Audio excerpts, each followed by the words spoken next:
اعوذ باللہ من الشیطان الرجیم بسم اللہ الرحمن الرحیم الحمدللہ رب العالمین ولکن البحث عن الجزئیات خارج من وسعنا على ان البرہان لا یجری فی الجزء بما هو متغیر زائل۔ بحث ہماری نہایت الحکمہ میں اس عنوان میں چل رہی تھی کہ علامہ طباطبائی رحمۃ اللہ علیہ نے یہاں پر اس نقطے کو بیان کیا کہ برہان جو ہے وہ جزئی میں جاری نہیں ہوتا۔ اس کی وضاحت کرنی تھی۔ معمولاً چونکہ آپ اگر مختلف شروحات کا بھی مطالعہ کریں اور بعض اگر اساتذہ کے آپ دروس سنیں، اگر آپ کو عربی آتی ہے یا فارسی آتی ہے تو نظر آئے گا کہ اس عبارت کو صحیح طور پر کھولا نہیں گیا، یعنی اس کا جو ایک مختصر مطلب ہے وہ بیان کر دیا جاتا ہے اور پھر اگلی بحث میں جو ہے وہ داخل ہو جاتے ہیں۔ اس کی وجہ یہ ہے کہ اس ایک عبارت کے اندر ٹھیک ٹھاک مطالب موجود ہیں کہ جس کو بیان کرنے میں بہت وقت لگ جاتا ہے، تو شاید بعض اساتذہ نے یہ سمجھا کہ اس کو یا تو تفصیلی کتابوں میں دیکھا جائے یا علم منطق کی کتاب میں اس کو حل کیا جائے، چونکہ یہ منطقی بحث ہے، جیسے میں نے پچھلے درس میں بھی اس کی طرف جو ہے وہ اشارہ کیا تھا۔ لیکن میں چاہتا ہوں کہ اس مطلب کو مکمل طور پہ ذرا کھول کر بیان کر دیا جائے تاکہ جو بھی اس مطلب کو سنیں وہ اس عبارت میں پریشان نہ ہو اور صحیح طریقے سے اس کے لیے مطلب جو ہے وہ واضح ہو جائے۔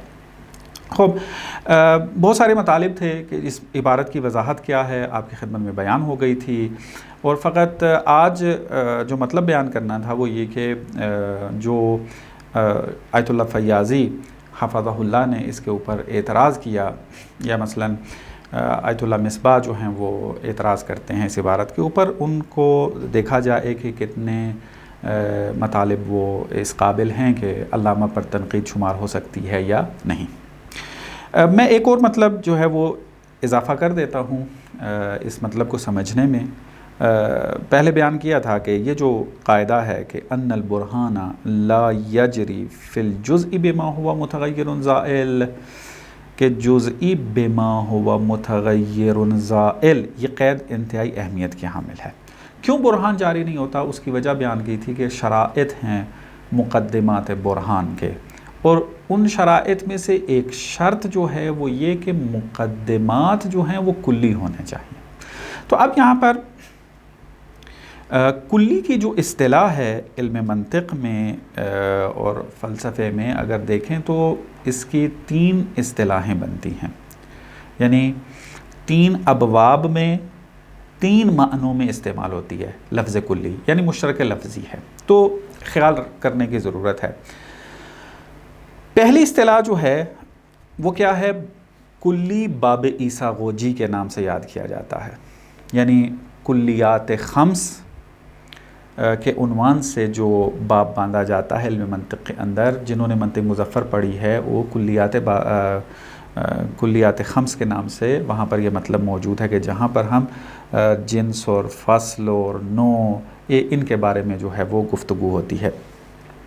تو وہاں پر جب کلی کا معنی کیا جاتا ہے تو کلی کا معنی کیا جاتا ہے ما لا یمتنع فرض صدقہ علی کثیرین، کہ کلی اس مفہوم کو کہتے ہیں کہ یہ کثیرین پر صدق کرنا اس کے لیے ممتنع نہیں ہے، یعنی کثیرین پہ صدق کر سکتا ہے، یہ صلاحیت ہے اس مفہوم میں کہ یہ متعدد اور کثیر مصادیق پر صدق کرے۔ ما لا یمتنع یعنی فرض و صدق ہی، کہ جس مفہوم کے صدق کو فرض کرنا کس کے اوپر؟ علی کثیرین کے اوپر، یہ فرض جو ہے وہ ممتنع نہ ہو، یعنی جائز ہو، ممکن ہو، اور وہ اس پر صدق کر سکتا ہو۔ جیسے ہم مفہوم انسان کو دیکھتے ہیں، اس کے اندر صلاحیت ہے کہ یہ اربوں لوگوں کے اوپر جو ہے وہ صدق کرے۔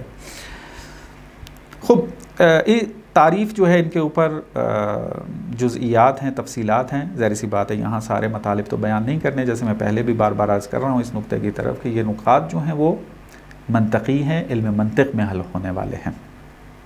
اور میں بعض اوقات جب اس کا تکرار کرتا ہوں اس کی وجہ یہ ہے کہ ممکن ہے کہ ایسے افراد ان دروس کو سن رہے ہوں کہ جو ان مباحث میں یا کمزور ہوں یا انہوں نے نہ پڑھی ہو، ان مباحث کے جو مطالب ہیں ان کو نہ پڑھا ہو، تو تھوڑا وضاحت کر دی جائے تاکہ وہ استفادہ کر سکیں اس سے۔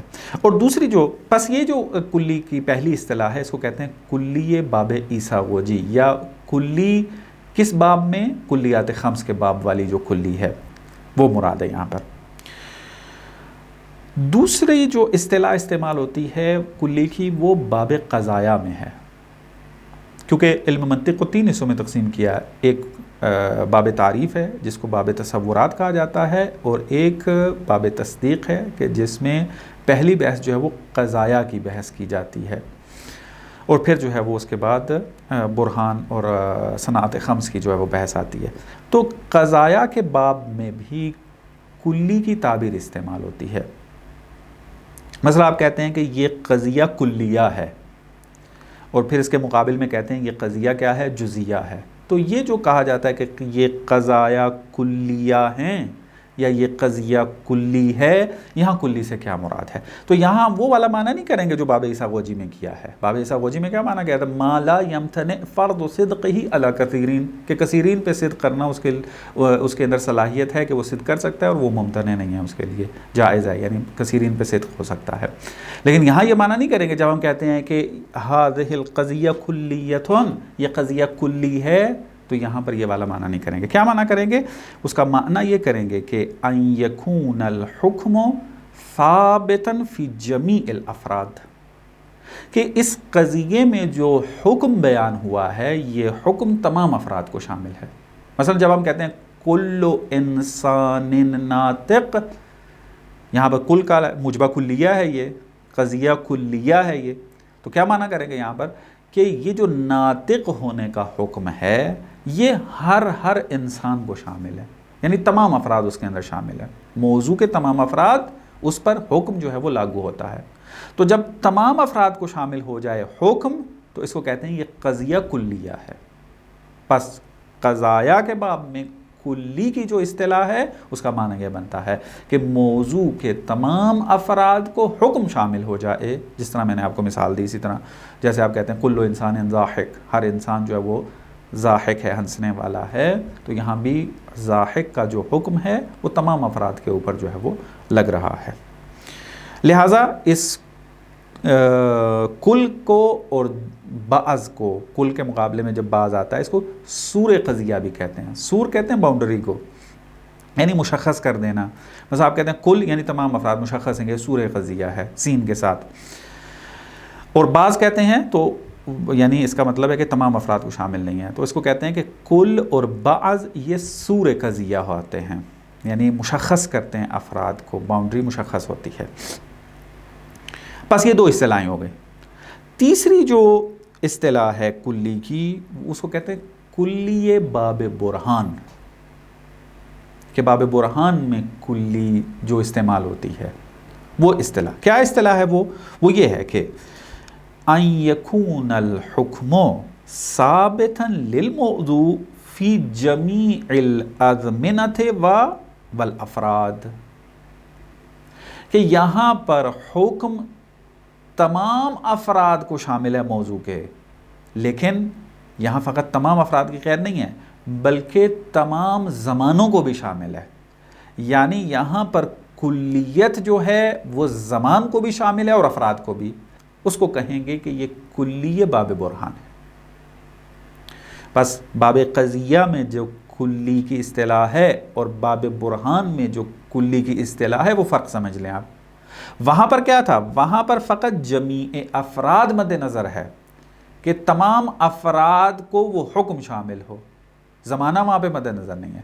لیکن باب برہان کے اندر حکم تمام زمانوں کے اندر باقی رہے، یہ بھی جو ہے قید اس کے اندر شامل ہے۔ یہ ہے باب برہان کے اندر کلی۔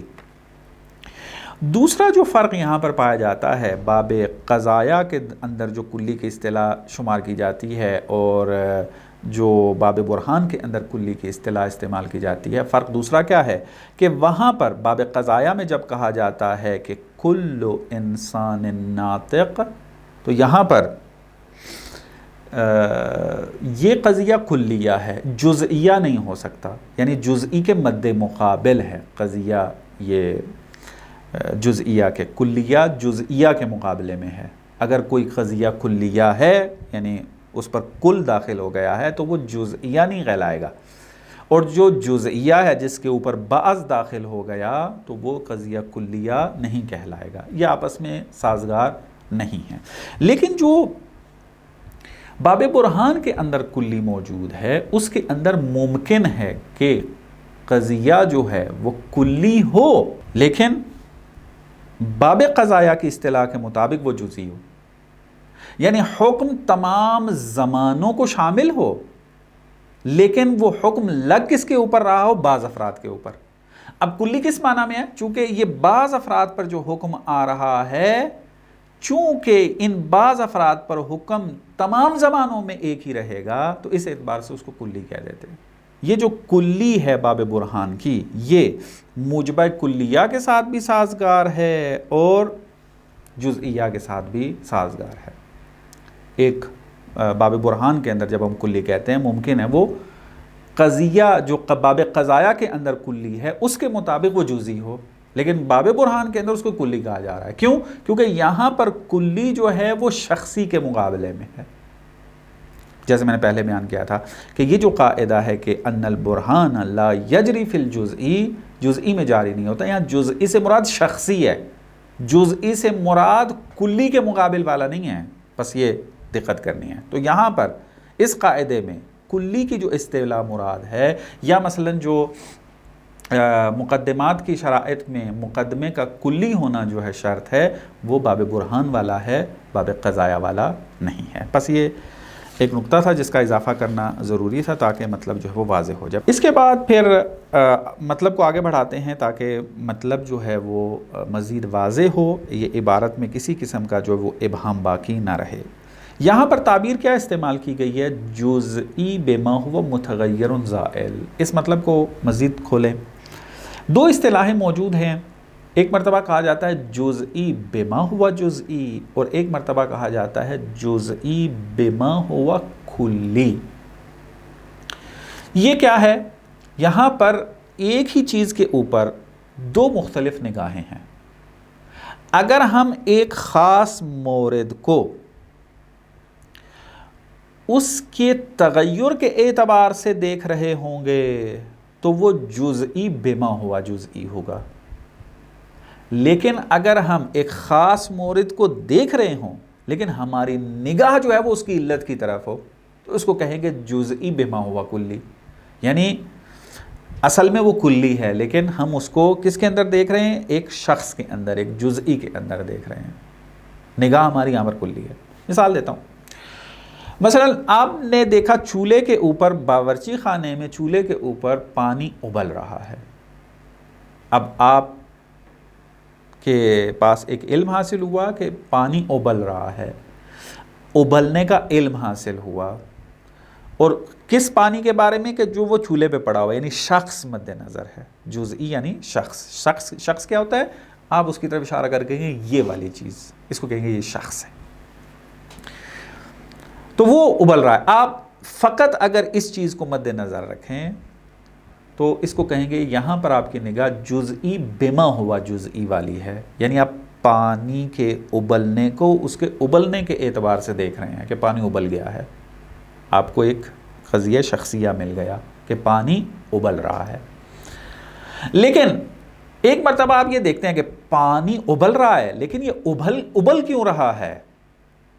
ابل کیوں رہا ہے؟ یہ آپ جو ہے اس کی سائنٹیفک جو ایکسپلینیشن ہے اس کو مد نظر رکھتے ہیں۔ آپ کہتے ہیں چونکہ اس پانی کا جو درجہ حرارت ہے وہ 100 ڈگری پر پہنچ چکا ہے، اس کی وجہ سے یہ پانی بخارات میں تبدیل ہو رہا ہے، یا مثلا اس کا ٹمپریچر جو ہے وہ مثال کے طور پہ 60 ڈگری ہو گیا ہے، اب اس نے جو ہے وہ ابلنا شروع کر دیا ہے۔ اب آپ نے اس کی علت کی طرف نگاہ رکھی ہے، آپ کو پتا ہے کہ پانی ابل گیا ہے، اس کے ابلنے کی علت معلوم ہو گئی ہے۔ اب چونکہ علت کی طرف آپ کی نگاہ ہے تو اب اس جزئی کو ہم کہیں گے کہ یہ جزئی بما ہوا کلی ہے۔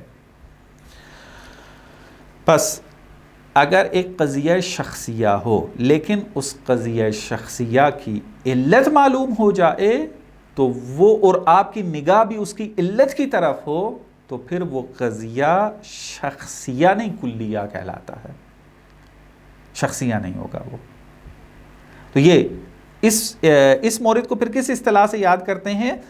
جزئی بما ہوا کلی، کہ جہاں پر آپ کو علت معلوم ہے، یعنی شخص مد نظر ہے لیکن چونکہ علت معلوم ہو گیا لہذا اس اعتبار سے وہ کلی ہے۔ یہ نقطہ کیوں بیان کیا؟ تاکہ جو اعتراض کیا گیا ہے علامہ طباطبائی رحمۃ اللہ علیہ کی اس عبارت کے اوپر وہ برطرف ہو جائے گی، اس کو پھر بعد میں جو ہے وہ بیان کرتے ہیں۔ خب علامہ نے جو یہ بیان نقطہ کیا ہے، یہ نقطہ تاریخ علم منطق کے اندر ہر علم منطق کی کتاب میں ذکر ہوا ہے، لیکن وہاں پر جو قاعدہ ذکر ہوا ہے وہ یہ ہے کہ الجزئی لا یکون کاسبا ولا مکتسبا، کہ جزئی جو ہے نہ کاسب ہے نہ مکتسب۔ یعنی کیا مراد؟ یعنی نہ تو اس جزئی سے آپ نتیجہ لے سکتے ہیں برہان والا، اور برہان کے مقدمہ کیا ہے؟ کلی، یہ چیزیں مد نظر رکھنی ہے آپ نے۔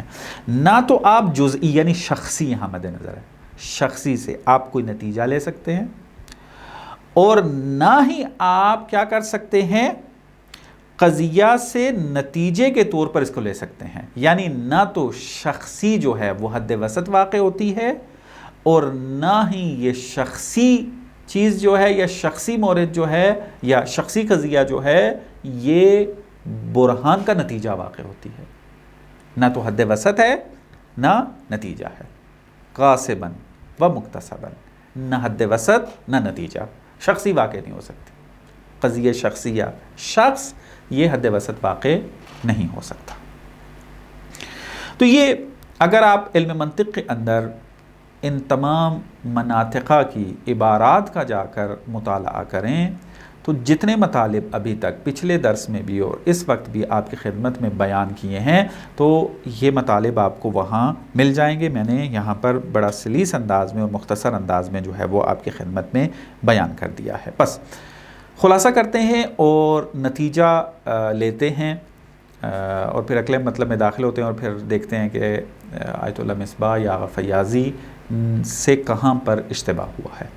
پہلے ان کا اعتراض دیکھ لیتے ہیں کہ وہ اعتراض کیا کر رہے ہیں، پھر اس کے بعد جو ہے وہ ہم دیکھتے ہیں کہ ہمارا جواب اس کے اوپر کیا بنتا ہے۔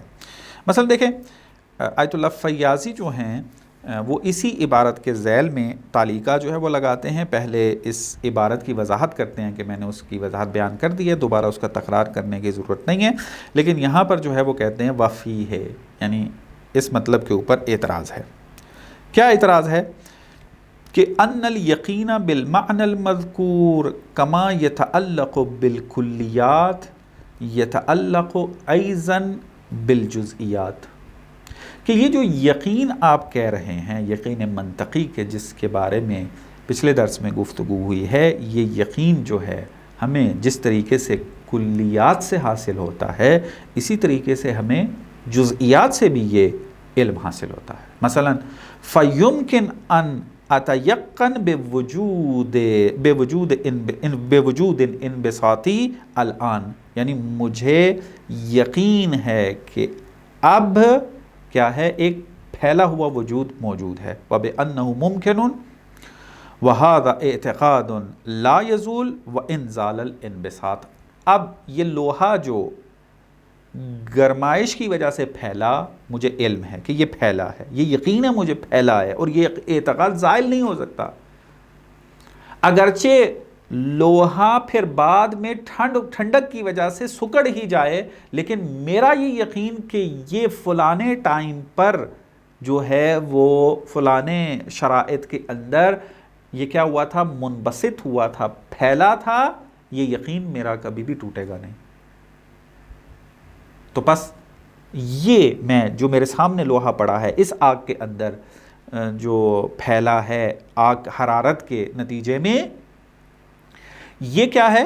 یقین حاصل ہوا ہے. تو کہتے ہیں یہ تو یقین کیا ہے؟ جمیع الافراد و جمیع الازمنہ بھی ہے. فإن هذا الاعتقاد يحكي دائما وجود الانبساط فی زمان خاص لا وجودہ فی جمیع الازمنہ.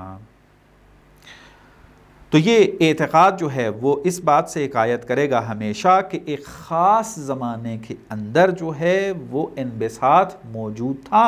ہاں اس بات سے حکایت جو ہے وہ نہیں کرے گا کہ تمام زمانے میں یہ کیا ہے، یہ کیا نام ہے اس کا، انبساط جو ہے وہ موجود ہے. اگر یہ اس وقت جو ہے وہ 100 سینٹی گریڈ کے اوپر جا کر، مثال کے طور پہ عرض کر رہا ہوں، یہ لوہا جو ہے وہ پھیلنا شروع ہوا، تو اب پھیلا ہے، بعد میں بھی رہے گا، اور الی یوم القیامہ مثلا جمیع الازمنہ کو شامل نہیں ہے. لیکن اس بات پر یقین ہے کہ فلاں خاص وقت کے اندر یہ کیا ہوا تھا، پھیلا تھا. تو یہ یقین ہے میرا، اور یہ یقین کبھی زائل نہیں ہوگا. بات درست ہے. تو یہ اعتراض نہیں بنتا. آیت اللہ فیاضی یہاں پر اعتراض کر رہے ہیں کہ آپ فقط کلیات کے ساتھ یقین کو مختص کر رہے ہیں، حالانکہ جزئیات کے بارے میں بھی ہمیں یقین ہوتا ہے. جیسے میں اس وقت بیٹھا ہوں، آپ کو یقین ہے، اور یہ یقین کبھی زائل نہیں ہوگا. یعنی میرے بیٹھنے کا اس وقت کے اندر، مثال کے طور پہ، یعنی اس کو خاص کریں، شرائط کو تنگ کریں، تو یہ ہمیشہ یقین رہے گا، یقین کبھی بدلے گا نہیں. ہاں میں بعد میں اٹھ جاؤں گا، وہ ایک الگ علم بن جائے گا، لیکن یہ جو میرا یقین، یہ جو میرا علم ہے، یہ تبدیل نہیں ہوگا. تو جواب اس کا یہ ہے کہ کسی بھی منطقی نے اس بات سے انکار نہیں کیا کہ ہمیں جزئی کے بارے میں یقین حاصل نہیں ہو سکتا. یعنی یہاں پر آیت اللہ فیاضی حفظہ اللہ کا اشتباہ یہ ہے، اور آیت اللہ مصباح رحمۃ اللہ علیہ سے بھی یہی اشتباہ ہوا ہے کہ وہ یہ سمجھتے ہیں کہ یہاں پر اس قاعدے سے مراد یہ ہے کہ ہمیں جب تک کلی کے بارے میں علم نہیں ہوگا، ہمیں یقین منطقی حاصل نہیں ہو سکتا. یعنی کلی ہونا چاہیے، جزئی اور شخصی کے بارے میں ہمیں علم یقینی جو ہے وہ حاصل نہیں ہو سکتا. آپ مثلا مختلف تعلیقیں بھی دیا کر دیکھیں جو تنقیدی نہیں ہیں، توضیحی ہیں، تو وہاں بھی اسی مطلب کو بیان کر رہے ہوتے ہیں کہ جو نظر میں آتا ہے کہ صحیح مطلب کو نہیں سمجھ پائے ہیں، اور یہاں پر اشتباہ کر رہے ہیں کہ یقین جو ہے وہ کلی کے ساتھ ہوتا ہے، اور جزئیات کے بارے میں ہمیں یقین، یعنی شخصی جو ہے اس کے بارے میں ہمیں یقین منطقی حاصل نہیں ہو سکتا. یقین حاصل نہیں ہو سکتا. یقین تو حاصل ہو سکتا ہے، کس نے کہا ہے؟ اور ابن سینا کی اگر عبارتوں کو جا کر دیکھیں، بہت ساری عبارتیں ہیں، میں سارا اگر مطالب وہاں جو مناطقہ کی عبارتیں وہ بیان کرنا شروع کر دیں تو یہ درس خارج میں بدل جاتا، ضرورت نہیں ہے. آپ خود اسی قاعدے کو، باب برہان کی ان شرائط کو جا کر مطالعہ کریں. برہان ہے شفا کے اندر جا کے، اسی طرح مثلا آپ جوہر النظیر میں دیکھیں، اسی طرح بہمنیار کو دیکھیں، اسی طریقے سے جناب نصیر الدین طوسی کی جو منطق کے اوپر کتاب ہے منطق تجرید میں، یا اس کے علاوہ بھی اس میں جا کر مطالعہ کریں تو آپ کو یہ مطالب جو ہیں وہ مل جائیں گے. اور وہاں کسی بھی اعتبار سے نہیں کہا جا رہا کہ ہمیں شخصی کے بارے میں علم جو ہے یہ یقین حاصل نہیں ہو سکتا. آپ انہی جو ہے وہ مناطقہ کو دیکھتے ہیں کہ انہوں نے محسوسات اور متواترات کو یقینیات میں سے قرار دیا ہے. یعنی جب یقینیات باب برہان کے اندر، جب آپ صنعت خمس شروع کرتے ہیں، وہاں باب برہان کو شروع کرتے ہیں، اور وہاں جب بدیہیات اور یقینیات کی بات آتی ہے تو مختلف اس کی اقسام بیان کرتے ہیں. ان میں سے محسوسات اور متواترات کو یقینیات میں شمار کیا ہوا ہے. تو کیسے ہو سکتا ہے کہ یہ کہا جائے کہ علامہ طباطبائی بھی یہاں جو ہے وہ مد نظر اس بات کو رکھ رہے ہیں کہ ہمیں شخصی یا جزئی کے بارے میں یقین حاصل نہیں ہو سکتا، اور یہ مقدمہ واقع نہیں ہو سکتے. یعنی آپ اگر ایک قیاس بنانا چاہتے ہیں، برہان قائم کرنا چاہتے ہیں، تو اس کا مقدمہ جو ہے وہ شخصی نہ ہو. کیوں؟ کیونکہ شخصی کے بارے میں ہمیں یقین حاصل نہیں ہوتا، اور برہان میں ہمیں جو ہے وہ یقین چاہیے ہوتا ہے. پس شخصی جو ہے وہ مقدمات برہان میں نہیں آ سکتا نا. محسوسات و متواترات یقینیات میں سے ہیں، پس شخصی جو ہے وہ مقدمہ واقع ہو سکتا ہے باب برہان کے اندر. یعنی قیاس کے اندر جب آپ صغرا کبرا بناتے ہیں تو اس کا مثلا صغرا جو ہے وہ شخصی بن سکتا ہے، کوئی اعتراض نہیں ہے اس کے اوپر مناطقہ کو۔ اصل مسئلہ کیا ہے؟ اصل مسئلہ یہ ہے کہ یہ قاعدہ یہ کہہ رہا ہے کہ شخصی جو ہے وہ نتیجہ برہان واقع نہیں ہو سکتا، یعنی آپ برہان قائم کریں اور اس کا نتیجہ شخصی نکل آئے، یہ نہیں ہو سکتا۔ نتیجہ جو ہے وہ برہان کا وہ شخصی نہیں ہو سکتا۔ یہاں پر بحث مقدمے کی نہیں ہو رہی ہے، یہاں پر بحث نتیجے کی ہو رہی ہے۔ یہ قاعدہ اس بات کو بیان کر رہا ہے، اس بات کی طرف دقت کرنی ہے۔ آیت اللہ فیاضی جو ہیں یا آیت اللہ مصباح جو ہیں وہ یہ سمجھ رہے ہیں کہ شخصی کے بارے میں یقین حاصل نہیں ہوتا۔ یہ بھی میں نے عرض کیا کہ یہ فہم غلط تھی، چونکہ اور پھر یہ اعتراض کر رہے ہیں کہ آپ نے خود تو محسوسات اور متواترات کو یقینیات میں شمار کیا، بس کیسے کہہ سکتے ہو کہ شخصی کے بارے میں یقین حاصل نہیں ہو سکتا؟ تو یہ اعتراض بنتا نہیں ہے، چونکہ انہوں نے انکار نہیں کیا، اس قاعدے سے مراد بھی یہ نہیں ہے، بس یقین حاصل ہو سکتا ہے اور مقدمہ بھی واقع ہو سکتا ہے۔ یعنی صغرا یا جب آپ ایک قیاس تشکیل دیتے ہیں اس میں صغرا کبرا نتیجہ ہوتا ہے، تو صغرا شخصی یا مقدمہ ہو سکتا ہے۔ مناطقہ نے انکار نہیں کیا اس سے، بس مقدمے کی بحث نہیں ہو رہی ہے۔ اور آپ تاکہ یہ اعتراض کریں کہ نہیں ہم تو دیکھ رہے ہیں کہ مقدمہ جو ہے وہ واقع ہو رہا ہے، شخصی قضیہ جو ہے نا، بحث مقدمے کی نہیں ہے، بحث نتیجے کی ہے کہ آیا آپ ایک برہان تشکیل دیں اور اس برہان کا جو نتیجہ نکلے وہ کیا نکلے؟ شخصی نتیجہ جو ہے وہ نہیں نکل سکتا۔ تو یہاں پر پس مراد یہ ہے کہ جزئی جو ہے وہ نتیجہ واقع نہیں ہو سکتی، نہ کہ یہ قاعدہ اس مطلب کی طرف ناظر ہے کہ جزئی جو ہے وہ مقدمہ واقع نہیں ہو سکتی برہان کے لیے، یہ بات نہیں ہے۔ خوب، جب یہ مطلب جو ہے واضح ہو گیا تو یہ اعتراض بھی خود بخود جو آیت اللہ فیاضی اپنے حاشیے میں بیان کر رہے ہیں یہ برطرف ہو جاتا ہے، اور فہم جو اس عبارت سے لی گئی ہے وہ فہم بھی بیان کیا کہ یہ درست نہیں ہے۔ یہ ایک مطلب جو ہے وہ حتماً آپ مد نظر رکھیں۔ خوب، پس یہاں پر اب وہ جو میں نے جزئی بما ہوا جزئی و جزئی بما ہوا کلی کی بات کی ہے، تو یہ اس بات کو آپ نے حتماً مد نظر رکھنا ہے۔ جزئی بما ہوا جو اچھا نتیجہ جو ہے، بعض اوقات بندہ کہے گا کہ آپ نے قضیہ جو ہے صغرا جو ہے وہ بنایا ہے زید جالسون مثلا، یا آپ کہتے ہیں کہ ارسطو انسان ہے اور ہر انسان جو ہے وہ ناطق ہے، پس ارسطو ناطق ہے، تو یہاں پر جو ہے یہ نتیجہ جو ہے وہ کیا آ گیا ہے؟ نتیجہ شخصی آ گیا، چونکہ ارسطو ہے یہاں پر نتیجہ شخصی آ گیا نا، یہ نتیجہ شخصی نہیں ہے، چونکہ یہاں پر جزئی بما ہوا جزئی نہیں ہے، یہاں پر جزئی بما ہوا کلی ہے، یعنی انسانیت پر نگاہ ہے اس کی شخصی حالت اور اس کے اوپر مد نظر نہیں ہے۔ بات اس کو بڑی دقیق ہے، اس کو سمجھنا ہے آپ نے۔ تو بس یہاں پر نتیجے کی بات ہو رہی ہے، مقدمہ کی بات جو ہے وہ نہیں ہو رہی، اور جزئی جو نتیجہ نکلتا ہے وہ حقیقت میں جزئی نہیں ہوتا، وہ حقیقت میں کلی ہوتا ہے۔ اب ایک جو ہے وہ ایک اعتراض جو ہے وہ یہ بھی کیا گیا علامہ طباطبائی کے اوپر کہ آپ کہتے ہیں کہ جزئی جو ہے یہ اس کے اوپر جو ہے وہ برہان واقع نہیں ہوتا، اور جزئی جو ہے وہ متغیر نہیں ہے، تمام جزئی، یعنی آپ نے کہا جزئی بما ہوا متغیر زائل، اس کے اوپر برہان قائم نہیں ہو سکتا۔ اعتراض یہ ہوا کہ تمام جزئیات ایسی نہیں ہیں، جیسے مثلا آیت اللہ فیاضی جو ہیں اسی حاشے کے آگے تسلسل میں بیان کرتے ہیں کہ مضافن الی ان من الجزئیات ما لیس بمتغیر۔ ایک اور اعتراض جو وارد ہوتا ہے علامہ طباطبائی کے اوپر وہ یہ کہ جزئیات میں سے بعض ایسی جزئی موجود ہیں کہ جو متغیر نہیں ہیں، کل مجردات، جس طریقے سے مجردات ہیں، مجرد مثلا جبرائیل مثلا، میکائیل مثلا، یہ کیا ہیں؟ مجرد ہیں، شخص ہیں، جزئی ہیں لیکن متغیر نہیں ہے، چونکہ مجرد ہیں. تغیر، تبدیلی، یہ کس کا خاصہ ہے؟ مادے کا، اور یہ کیا ہے؟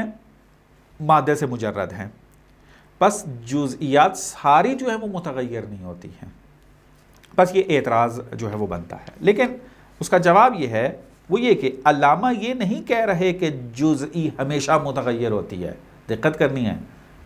یہ جو میں نے دو اصطلاحیں اوپر بیان کی تھی، جزئی بے ما ہوا متغیر، جزئی بے ما ہوا کلی، یا جزئی بے ما ہوا جزئی، جزئی بے ما ہوا کلی، وہ اس اعتراض کو برطرف کرنے کے لیے تھی. یعنی علامہ یہ نہیں کہہ رہے کہ جزئی ہمیشہ متغیر ہوتی ہے،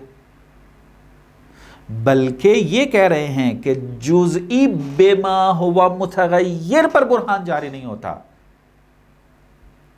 واضح سی بات ہے. قید لگنا جو ہے وہ یہاں قید احترازی ہے، قید یہاں پر توضیحی نہیں ہے. یعنی یہاں پر بے ما ہوا متغیر جزئی کی وضاحت نہیں کی جا رہی ہے، بلکہ جزئی کی اس حالت کو بیان کیا جا رہا ہے جہاں پر برہان قائم نہیں ہوتا. کہ جزئی بے ما ہوا جزئی اگر مد نظر ہے وہ نتیجہ برہان واقع نہیں ہوگا، لیکن جزئی اگر بے ما ہوا کلی ہو تو خوب وہ شامل ہے اس کے اندر، تو کلی ہے حقیقت میں. اس کو جزئی جو کہہ رہے ہیں وہ اس کو مورد کے اندر چونکہ کلی کو مد نظر رکھا ہوا ہے، تو اس وجہ سے ہم اس کو جزئی و شخصی کہہ رہے ہیں، ورنہ یہ نہیں ہے. بس یہ ایک مطلب تھا، اور اعتراض آیت اللہ فیاضی کا وہ یہاں سے برطرف ہو جاتا ہے کہ علامہ کے اوپر یہ اعتراض جو ہے وہ وارد نہیں ہے. اور یہ جو کہا جاتا ہے کہ زید جالس، یہ قضیہ جو شخصیہ ہے چونکہ متغیر ہے پس یقینی نہیں ہے، اور حالانکہ ہمیں یقینی چاہیے، پس یہ مقدمہ برہان کا واقع نہیں ہو سکتا. ہم نے کہا کہ یہ مقدمے کی بحث نہیں ہے، نتیجے کی بات ہو رہی ہے. منطقی خود جو ہے وہ یہ قبول کرتے ہیں کہ یہ یقینی ہے، لیکن یہ نتیجہ واقع نہیں ہو سکتا. اس کی وجہ یہ ہے کہ شرائط برہان ایسے ہیں مقدمات کے کہ نتیجہ ہمیشہ جو ہے وہ کلی آئے گا، وہ شخصی جو ہے وہ واقع نہیں ہو سکتا. تو یہ مطالب تھے، اور جو اعتراضات کیے گئے وہ اعتراض جو ہے وہ یہاں پر وارد نہیں ہوتے. میرے خیال میں مطلب جو ہے وہ واضح ہے. اس عبارت کو دوبارہ دیکھتے ہیں، اور علامہ مصباح رحمۃ اللہ علیہ کا اس عبارت سے ریلیٹ جو اگلی عبارت ہے اس کے اوپر اعتراض ہے، اس کو حل کر کے اس مطلب کو تمام کرتے ہیں. ہم پھر اگلے درس میں اگلے مطلب کو بیان کریں گے. وَلَكِنَّ الْبَحْثَ عَنِ الْجُزْئِيَّاتِ خَارِجٌ مِنْ وُسْعِنَا، ہماری وسعت اور طاقت سے باہر ہے. عَلَىٰ أَنَّ الْبُرْهَانَ، اور دوسرا یہ مطلب کہ برہان لا یجری فی الجزء بما ہوا جزئی بما ہوا متغیر زائل، کہ برہان جو ہے وہ جزئی بما ہوا متغیر زائل، یعنی جزئی بما ہوا جزئی کے اوپر برہان جاری نہیں ہوتا، یعنی یہ نتیجہ برہان واقع نہیں ہوتا. تو یہ مطلب جو ہے وہ اس کا ہم کریں گے. دقت کرنی ہے، یہ مطلب آپ کو میرا خیال میں جتنا میں نے دیکھا ہے شروحات کے اندر، اور یہ مطلب وہاں پر بیان نہیں کیا گیا. آیت اللہ یزدان پناہ حفظہ اللہ نے اپنے درس خارج میں اس مطلب کو سب سے دقیق بیان کیا ہے، اور ان کی وہ دقیق مطالب میں نے آپ کی خدمت میں خلاصہ اور سلیس کر کے بیان کرنے کی کوشش کی ہے کہ انشاءاللہ آپ استفادہ کریں گے اس سے. اور جن کو فارسی آتی ہے اور فہم و فراست ان کی اچھی ہے تو وہ آیت اللہ یزدان پناہ کے جو درس خارج ہیں اس عبارت کے حوالے سے اس کی طرف رجوع کر کے بہتر انداز میں مزید سمجھ سکتے ہیں. وَلِذَلِكَ بِعَيْنِهِ نَنْعَطِفُ فِي هَذَا النَّوْعِ مِنَ الْبَحْثِ إِلَى الْبَحْثِ عَنْ أَحْوَالِ الْمَوْجُودِ عَلَى وَجْهٍ كُلِّ فَنَسْتَعْلِمْ بِهِ أَحْوَالَ الْمَوْجُودِ الْمُطْلَقِ بِمَا أَنَّهُ كُلِّيٌّ. تو کہتے ہیں اسی وجہ سے کہ برہان جو ہے وہ جزئی میں جاری نہیں ہوتا، ہم جو ہے وہ بحث اپنی کیا کس کے اوپر کریں گے؟ وجہ کلی کے اوپر، یعنی ان مباحث کی طرف اپنی بحث کو لے کر جائیں گے کہ جو وجہ کلی کی بنیاد پر ہو. اور ہم پھر کیا کریں گے؟ موجود مطلق کے احوال کو، اور موجود مطلق اس اعتبار سے کہ وہ کلی ہے اس کے احوال کو جاننا شروع کریں گے اور جاننے کی کوشش کریں گے. یہاں پر جو ہے وہ آیت اللہ مصباح فرماتے ہیں کہ یہ علامہ کی عبارت جو ہے وہ یہ مطلب بیان کر رہی ہے کہ میں عبارت جو ہے وہ پڑھ دیتا ہوں تاکہ آپ اس تعلیقے کے یہ تعلیقہ اس عبارت کے ذیل میں ہے، آپ اس کو مطالعہ کیجئے گا جا کے اور دیکھیے کہ مطلب اسی طریقے سے ہے یا نہیں.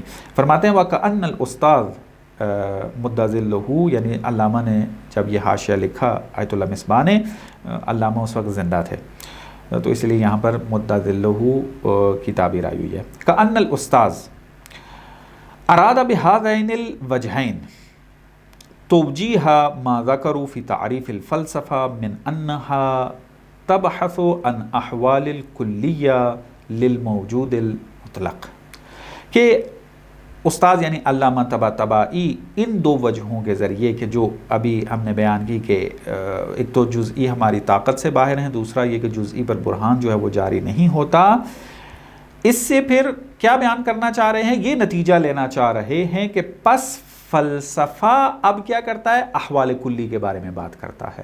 یعنی علامہ مصباح جو ہیں وہ یہ سمجھ رہے ہیں کہ علامہ نے یہ جو تعبیر استعمال کی ہے کہ چونکہ برہان جاری نہیں ہوتا، چونکہ جزئی ہماری وسعت سے باہر ہے، پس ہم احوال کلی کے بارے میں بات کریں گے، یعنی نتیجہ احوال کلی لینا چاہ رہے ہیں۔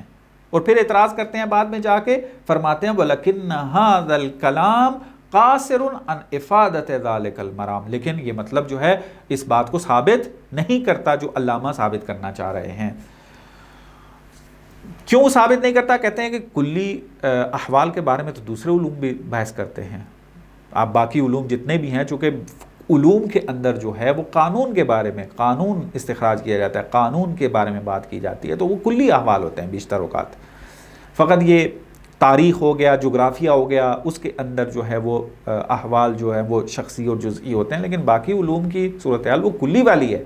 تو پس آپ اس سے یہ نتیجہ نہیں لے سکتے کہ پس فلسفہ فقط جو ہے وہ احوال کلی کے بارے میں بات کرے گا، کلی احوال کے بارے میں جو ہے وہ بات کرے گا۔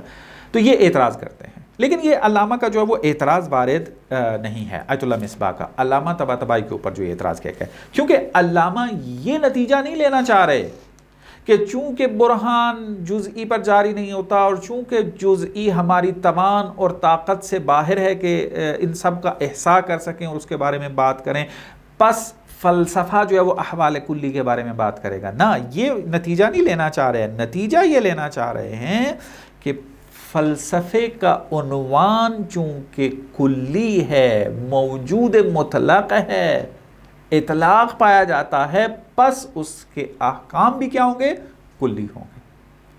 یعنی موضوع کلی سے احوال کلی کا نتیجہ لے رہے ہیں، نہ کہ چونکہ برہان جاری نہیں ہوتا، چونکہ جزئیات ہماری وسع خارج ہیں، لہٰذا فلسفہ احوال کلی کے بارے میں بات کرتا ہے۔ اور پھر یہ اعتراض کریں باقی علوم بھی تو احوال کلی کے بارے میں بات کرتے ہیں، اپنے موضوع کے حوالے کلی بیان کرتے ہیں، بس فلسفہ مختص نہیں ہے یہاں پر، نہ، یہ اعتراض نہیں بنتا۔ اور اس اعتراض کو آیت اللہ مصباح کے اعتراض کو رد کیا ہے جناب آیت اللہ فیاضی حفظہ اللہ نے اسی عبارت کے ذیل کے اندر، مثلا اس طریقے سے جو ہے وہ ارشاد فرماتے ہیں، یہاں پر عبارت جو ہے ان کی اس طریقے سے ہے، عبارت جو ہے وہ ہاں یہ فرماتے ہیں کہ عبارتہ صریحۃ فی انہ اراد اطلاق الموجود وکلیتہ، یعنی عبارت جو ہے اس بات میں صریح ہے کہ وہ موجود کے مطلق ہونے اور اس کے کلی ہونے کا ارادہ رکھتے ہیں۔ یعنی یہ بات جو ہے وہ یہاں پر بیان کر رہے ہیں کہ موضوع فلسفہ کلی ہے، اور چونکہ موضوع فلسفہ کلی ہے، پس ہم نے جو ہے وہ احوال کلی کے بارے میں بات کرنی ہے۔ وَلَيْسَ مُرَادُهُ اطلاق الاحوال التي هي محمولات الوجود، لیکن علامہ کی یہ مراد نہیں ہے کہ وہ یہاں پر احوال کے اطلاق کو جو ہے وہ ثابت کرنا چاہتے ہیں، احوال کا اطلاق وہ احوال کے جو وجود کے محمولات ہیں اور اس کی کلیت کا ارادہ نہیں کیا۔ لیس مرادہ اطلاق الاحوال و کلیاتہا، نہ تو اطلاق احوال مد نظر ہے، نہ اس کی کلیت جو ہے وہ مد نظر ہے۔ دلیل کیا ہے؟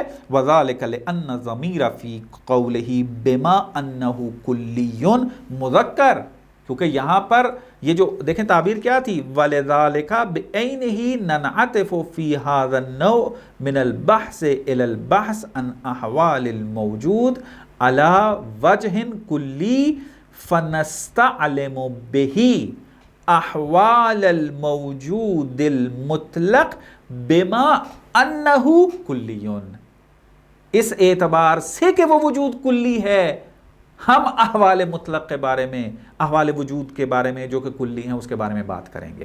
یعنی یہاں پر دیکھیں بما انہو، یعنی چونکہ اس اعتبار سے کہ وجود کلی ہے، احوال کلی کے بارے میں ہم نے کیا کرنی ہے؟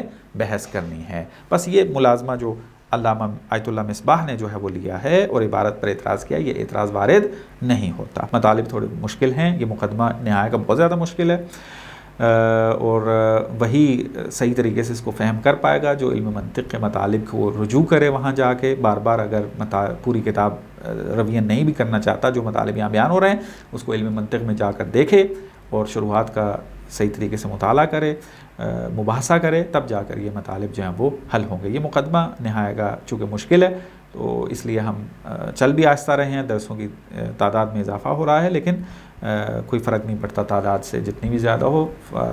مد نظر یہ ہے کہ نہایہ کی تمام عبارتیں جو ہیں وہ واضح اور روشن ہو جائے اور طلاب اس سے صحیح طریقے سے استفادہ کریں. وصلی اللہ علی محمد و آل محمد.